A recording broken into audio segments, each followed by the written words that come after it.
শুভ মহাসপ্তমী। আশা করি সবার পুজো অনেক অনেক সুন্দর কাটছে এবং সুস্থভাবে তোমরা সবাই ঠাকুর দেখতে পারছো।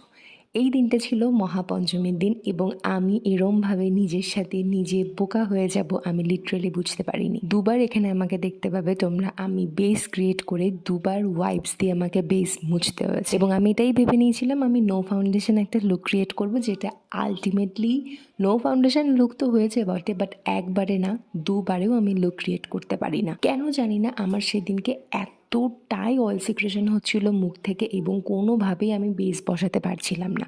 আমি বিশ্বাস করবে না, আইব্রো করা থেকে শুরু করে লিপস্টিক পরা অবধি চলে গিয়েছিলাম, বাট ফর্চুনেটলি আমাকে পুরো মেকআপটা দুবার করেই তুলতে হলো। হ্যাঁ, তোমাদের শুনতে অবাক লাগলো, জিনিসটা আমাকে এটা করতে হয়েছিল। অ্যাট লাস্ট ফাইনালি আমি কোনো রকমে বেসটা ভালো করে সেট করে একটা সুন্দর, হ্যাঁ আমি নিজেই বলছি, সুন্দর একটা আই লুক লিটারেলি আমি ক্রিয়েট করেছিলাম ফর মাই শাড়ি। বাট সেখানেও হয়ে গেছে একটা বাওয়াল। তোমরা ভিডিওটা পরপর যত যাবে ততই তোমরা বুঝতে পারবে। মানে আমি এতক্ষণ অবধি জানতাম না যে আমি আলটিমেটলি শাড়িটা পরে বেরোতেই পারবো না। তোমরা আমার আই লুকটা যখন কমপ্লিট হবে না এবং আমার আই লুক করার প্যাটার্নটা দেখলে তোমরা বুঝতে পারবে। মোস্ট অফ দ্য টাইম আমরা জামার সাথেও করে থাকি এই ধরনের I look, but most of the time আমরা শাড়ি পরলে এক্স্যাক্টলি এরকম ধরনের আই লুকটা বেশি পছন্দ করি।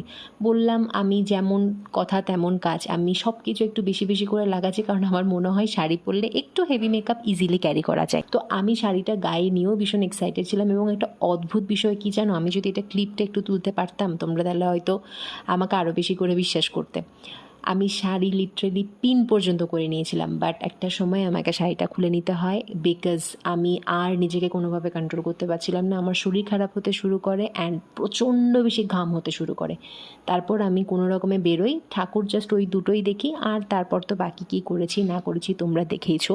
CC2তে গিয়ে লিটারেলি 17 Pro Max এখন তো কেনার মতো অকাত হয়নি, বাট হ্যাঁ একদিন না একদিন তোমাদের সকলের আশীর্বাদ থাকলে নিশ্চয়ই কেনার মতো অকাত হবে। এগুলো দেখি এবং খাওয়া দাওয়া করে বাড়ি চলে আসি। আর এই ড্রেসটা তোমরা অনেকবার দেখেছো, মানে দুবার আমি অলরেডি পরে নিয়েছি, অনেক ফটোজ তোমরা দেখে নিয়েছো। CC2তে গিয়ে আমি রং ঢং চংগুলো করেছি আর আমি শুধু CC2তে গিয়ে ভাবছিলাম যে আমার কি করার কথা ছিল আর কি পরে আসার কথা ছিল আর আমি আজকে কি পরে এসেছি এবং কি করছি।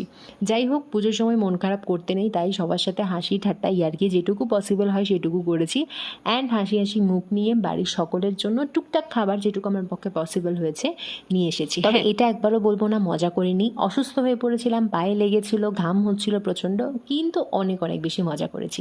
তো এভাবে কেটেছে আমার পঞ্চমীটা। ষষ্ঠীটা এখানেই বলে দিই, সত্য কথা বলতে ষষ্ঠীটা আমি কিছুই করিনি। ষষ্ঠী সপ্তমী আমি আমার নিজের একটা পার্সোনাল কাজে ভীষণভাবে ব্যস্ত ছিলাম এবং সেগুলো তোমাদের আশীর্বাদে ফুলফিল হয়েছে।